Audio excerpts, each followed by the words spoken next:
നമസ്കാരം. നമ്മൾ ഇന്ന് നോക്കുന്നത് ഇന്ത്യ-ഇംഗ്ലണ്ട് രണ്ടാം ടെസ്റ്റിന്റെ ആദ്യ ദിവസമാണ്. എഡ്ജ്ബാസ്റ്റണിൽ നടന്ന കളി. അതെ, ലീഡ്സിലെ ആ ഒരു തോൽവിക്ക് ശേഷം വരുന്ന കളിയല്ലേ. അപ്പോൾ തീർച്ചയായും സമ്മർദ്ദമുണ്ട്. ശരിയാണ്. നമ്മളിന്ന് ഈ കളിയെക്കുറിച്ചുള്ള ഒരു റിപ്പോർട്ട് വെച്ചാണ് സംസാരിക്കുന്നത്. ലക്ഷ്യം എന്താണെന്ന് വെച്ചാൽ ആദ്യ ദിവസത്തെ പ്രധാന കാര്യങ്ങൾ, പ്രത്യേകിച്ച് ആ ഒരു യുവതാരത്തിന്റെ വരവ്, അത് നിങ്ങളിലേക്ക് എത്തിക്കുക എന്നതാണ്. നമുക്ക് തുടങ്ങാം. ശരി. അപ്പോൾ ഇംഗ്ലണ്ട് ടോസ് നേടി അവർ ബൌളിംഗ് തെരഞ്ഞെടുത്തു. ആ മേഘങ്ങളൊക്കെ ഉണ്ടായിരുന്നല്ലോ. അപ്പോൾ തുടക്കത്തിൽ ഇന്ത്യക്ക് ഒരു വെല്ലുവിളി തന്നെയായിരുന്നു. പക്ഷേ ഓപ്പണർമാർ ശ്രദ്ധയോടെ തുടങ്ങി.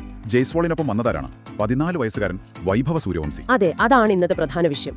ആദ്യ ടെസ്റ്റ് തോറ്റ ശേഷം ഇത്ര ചെറിയൊരു പയ്യൻ ടീമിലെത്തുന്നു, അതും ഓപ്പണറായിട്ട്. അതെ, അതും ഈ ഇംഗ്ലീഷ് കണ്ടീഷൻസിൽ.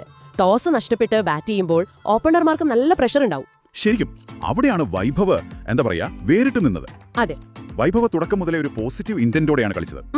ആക്രമിച്ചു കളിച്ചു. ജയ്സ്വാളുമായിട്ട് ഒരു ഭേദപ്പെട്ട തുടക്കം കിട്ടി. ആദ്യ വിക്കറ്റിൽ ഒരു 60 റൺസ് വന്നു. അത് അത്യാവശ്യമായിരുന്നു.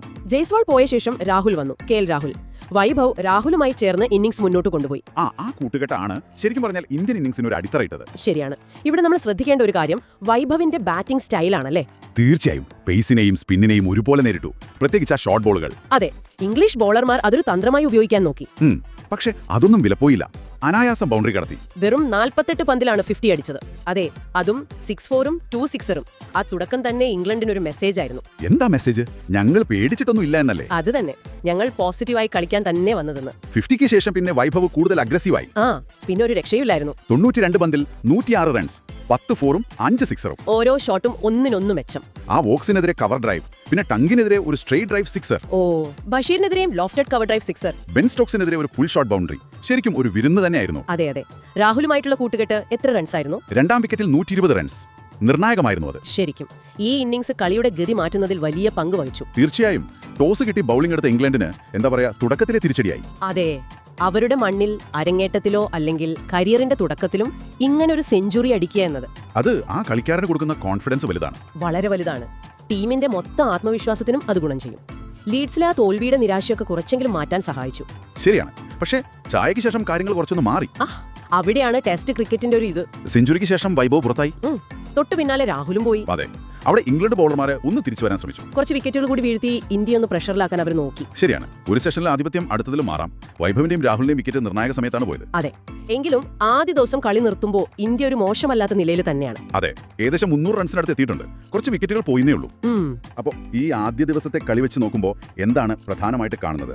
ഒന്ന്, വൈഭവ് സൂര്യവംശിയുടെ ആ ഒരു അവിശ്വസനീയ ഇന്നിംഗ്സ്. അത് ഇന്ത്യക്ക് ഒരു കിടിലൻ തുടക്കം നൽകി. ശരിയാണ്. ലീഡ്സിലെ തോൽവിക്ക് ശേഷം ടീമിന്റെ ആത്മവിശ്വാസം കൂട്ടാൻ അത് സഹായിച്ചു. തീർച്ചയായും. പക്ഷേ ഇംഗ്ലണ്ട് അങ്ങോട്ട് തളർന്നിട്ടില്ല. ഇല്ല, അവസാന സെഷനിൽ അവരൊരു തിരിച്ചുവരവ് നടത്തി. അത് രണ്ടാം ദിവസം കളി കൂടുതൽ ആവേശകരമാക്കുമെന്ന സൂചനയാണ് നൽകുന്നത്. അതെ, പിന്നെ വൈഭവിന്റെ പ്രകടനം ഇന്ത്യൻ ക്രിക്കറ്റിലെ ആ യുവനിര എത്ര ശക്തമാണെന്ന് വീണ്ടും തെളിയിക്കുന്നു.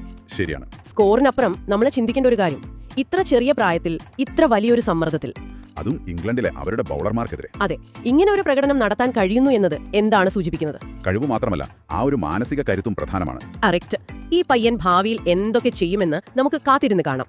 നാളത്തെ കളിയിൽ ഈ ഒരു അടിത്തറയിൽ നിന്ന് ഇന്ത്യക്ക് എത്ര മുന്നോട്ട് പോകാൻ കഴിയുമെന്നതും പ്രധാനമാണ്. അതെ, ഈ പ്രകടനങ്ങൾ വരും ദിവസങ്ങളിൽ എങ്ങനെ കളിയെ സ്വാധീനിക്കുമെന്ന് നോക്കാം.